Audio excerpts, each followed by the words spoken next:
Most people assume that owning a licensed brothel is the closest thing to printing money. It is seen as a cash-heavy, high-margin monopoly where taboo demand does all the work. One operator in Nevada built exactly that, clearing roughly 30% net margins on millions in annual volume. Another, permitted in the same state, was bankrupt within 2 years. It was destroyed by a zoning lawsuit, a frozen bank account, and a 6-month forced shutdown. The hidden economics separating those two outcomes start long before the doors ever open. This business model occupies a rare space in the consumer market, a legally sanctioned monopoly on vice.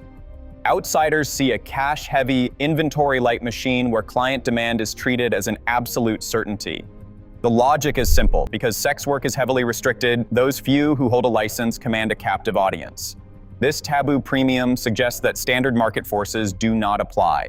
The belief is that because the state limits the number of active permits, the business is protected from the price wars and market saturation that threaten normal retail operations. Under this assumption, a brothel is seen as entirely recession-proof. When the broader economy slows, the belief is that vice spending remains constant, insulating the operator from the volatility that destroys traditional hospitality businesses. There are no expensive supply chains to manage, no physical inventory to spoil, and no complex manufacturing processes to oversee. Transactions happen in cash, eliminating accounts receivable and bad debt. For an investor, this creates the illusion of a self-sustaining asset. The taboo status is viewed as a natural moat that keeps competitors away and maintains high margins without the need for active innovation. But this conceptual simplicity on the revenue side obscures the structural complexity on the expense side. The real test of this model occurs on the balance sheet, where the actual costs of operating in a restricted regulatory space challenge the fantasy of easy passive wealth. Under Nevada revised statutes, Chapter 201, licensed brothels are legal, but state law restricts them to counties with fewer than 700,000 residents. This statutory population limit excludes major urban areas like Las Vegas and Reno, forcing operators into a rural bottleneck. Only 10 of Nevada's 17 counties are permitted to issue these licenses, and currently only 6 host active operations. The local Board of County Commissioners acts as the ultimate gatekeeper under State Statute 244.345. County licenses are revocable privileges rather than transferable property assets. When Nye County regulators permanently revoked the license of the Love Ranch in 2018 for administrative and fee compliance failures, the business shut down instantly, demonstrating how quickly an operator's entire capital base can vanish. The financial toll begins long before a single client walks through the door. Application and renewal fees vary wildly by jurisdiction. In Elko County, operators face proposals to double application fees to $5,000 and raise renewals to $10,000. In Nye County, annual background check fees reached $7,500.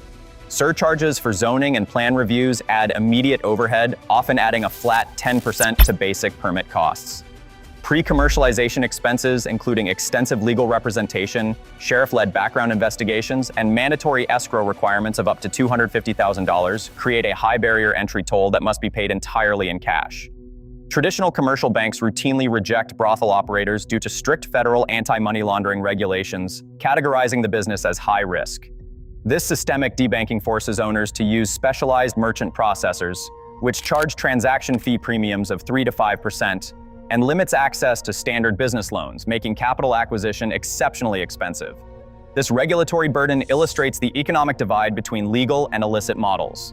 Underground operations avoid these licensing fees and zoning surcharges, but they face a different cost waterfall: monthly protection bribes of up to $2,000, constant security threats, and a 12% annual risk of police raids that can result in total asset forfeiture. Legalization swaps these unpredictable, catastrophic risks for massive, guaranteed compliance costs that squeeze profit margins from day one. The day-to-day operation of a licensed brothel functions less like a traditional hospitality business and more like a highly controlled leasing platform. Instead of hiring staff on standard payrolls, operators treat sex workers as independent contractors who receive Form 1099 NEC for annual tax reporting. This classification is explicitly codified in local regulations such as Nye County Bill Number 2019-07, which mandates signed independent contractor agreements and sheriff-issued work cards. Under this model, the financial relationship is defined by a strict revenue split. The standard industry benchmark, documented at major operations like the Mustang Ranch, is a 50-50 cut of all gross client fees. While the contractor keeps half of what they generate, the house retains the other half to cover the costs of providing the physical space, utilities, and operational access. On top of this percentage split, operators often levy daily house fees or flat room rent to offset baseline administrative expenses. This structure shifts the operational and financial risk directly onto the workers.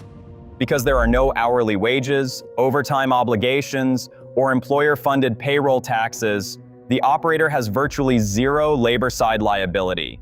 If customer traffic drops or a shift goes empty, the contractor bears the financial loss, while the house retains its position as a passive landlord. For the operator, managing a brothel is not a matter of supervising employees, but of maintaining a highly regulated real estate and booking platform.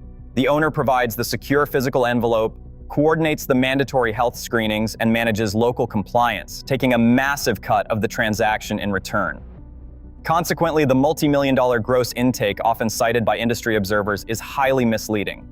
Before a single dollar can be allocated to the house's steep regulatory and security overhead, half of the revenue is already gone. Every week, the operational machinery of a legal brothel must halt for a non-negotiable medical check. Nevada law enforces a strict health testing protocol that requires weekly screenings for sexually transmitted infections alongside monthly HIV testing for every active worker. The local public health department receives these results directly, and any delay or positive test triggers an immediate suspension of the worker's registration card. While workers typically pay a $150 quarterly registration fee to offset the clinical costs, the administrative burden of coordinating the schedule falls entirely on the operator. This process is not a passive task handled by a receptionist in their spare time. Managing these medical calendars, securing transport to state-approved clinics, and archiving certified test results requires dedicated compliance personnel. This administrative staff represents a permanent, fixed line item on the company balance sheet. If a single test result is missing when the county sheriff conducts an unannounced inspection, the house faces immediate fines of up to $25,000 per violation, or the temporary suspension of its operating license. Beyond public health registries, compliance officers must handle rigorous immigration and employment audits.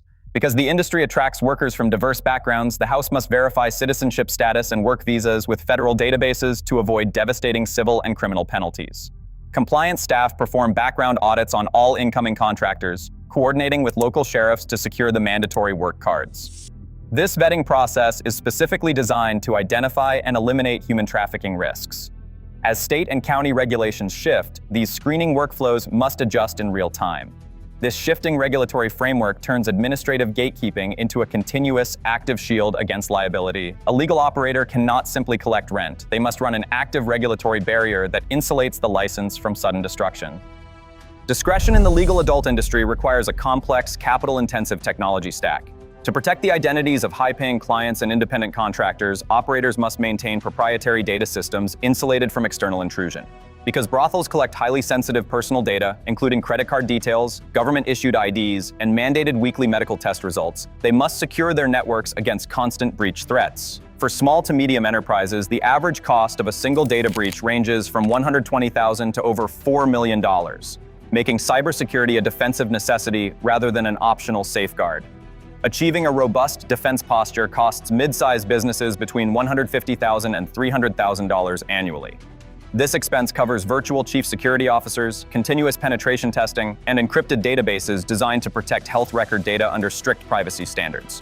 On-site, operators deploy localized signal control hardware and enforce strict no-photo mandates to eliminate digital footprints within the facility, preventing unauthorized recordings that could compromise clients or contractors. The financial friction escalates at the point of sale. Mainstream credit card networks and payment processors routinely blacklist adult-use businesses, classifying them as high-risk merchants. To process transactions, owners rely on specialized high-risk gateways that charge an interchange fee premium of 3 to 5% over standard commercial rates. Operating these systems requires legally insulated corporate structures, secondary merchant accounts, and constant administrative compliance to prevent sudden banking freezes. Discretion is a permanent overhead cost, transforming anonymity into an expensive, endless technological arms race. The physical envelope of a licensed brothel must match the high-ticket expectations of its wealthiest clients. At the Mustang Ranch, maintaining this 5-star aesthetic requires a 49-person workforce, including dedicated housekeeping, kitchen, and maintenance teams. To preserve the appearance of elite luxury, rooms undergo intensive sanitation and turnaround procedures immediately after every booking.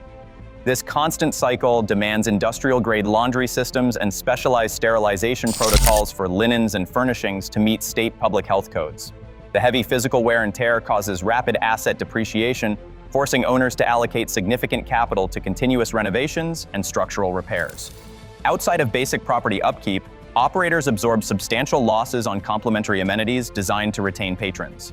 Top-shelf alcohol, professional culinary services, and private transport fleets, often chauffeuring clients hundreds of miles from metropolitan airports, operate as expensive loss leaders. These premium services are fully subsidized by the house, directly eating into the 50% share of service fees the operator retains. This hospitality model is vulnerable to macroeconomic volatility. Because adult luxury entertainment is among the first discretionary line items cut during recessions or periods of high fuel prices, client traffic remains unpredictable.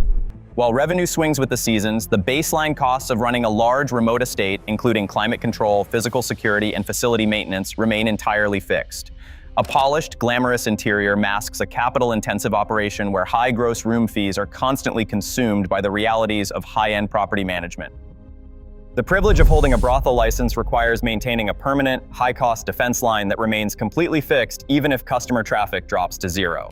Specialty commercial liability insurance for a modest 10-room house costs between $4,500 and $7,000 annually, scaling by hundreds of dollars per room. Protecting this physical perimeter requires continuous active monitoring. Installing a standard biometric entry and identity verification system requires an upfront capital investment of $45,000 to $80,000. On top of the hardware, staffing a continuous 24-hour security shift with 2 unarmed guards at $25 to $40 an hour adds $150,000 to $200,000 in annual payroll. Beyond physical security, operators face constant regulatory scrutiny. In Nye County, annual background check fees have risen to $7,500, while basic compliance audits to verify licensing and financial logs demand $15,000 to $30,000 in professional fees.